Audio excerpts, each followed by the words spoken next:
దాచిపెట్టి దాచిపెట్టి దాచిపెట్టి దయ్యాల పాలు చేసుడు అన్న మాట విన్నాం కదా. కానీ దాచిపెట్టి దాచిపెట్టి దాచిపెట్టి దోసుకున్నోళ్ళకే తిరిగిచ్చుడు అనే మాట విన్నారా?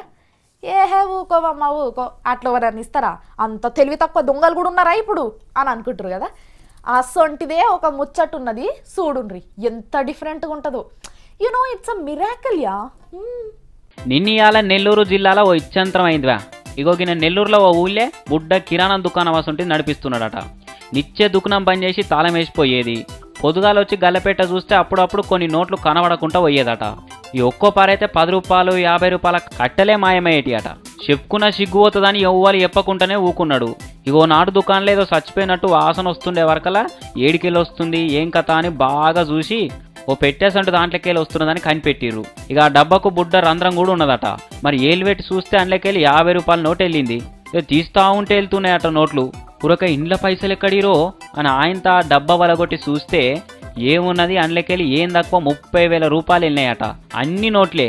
మరి ఈ డబ్బాలకి ఎట్లా వచ్చినాయంటే ఆ ఎత్తుకపోయిన నోట్లు ఎలుకలు తీసుకొచ్చి లేచేటి అట. ఇంక ఇలా మంచిగున్న నోట్లు లెక్కేస్తే 10,000 ఉన్నాయట. ఇక ఎలుకలు కొరికినాయి చినిగిపోయినాయి 20,000 దాకా ఉన్నాయట. బ్యాంకు పోయి అవిటిని కూడా మార్పిద్దామని చూస్తున్నారు.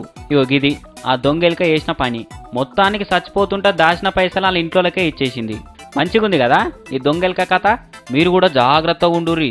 ఇండ్లల్లా షాపులల్లా కాగితాలకి ఇట్లా అక్కడికి వచ్చేటి ఉంటే మస్తు తక్లీఫ్ అవుతుంది మళ్ళా.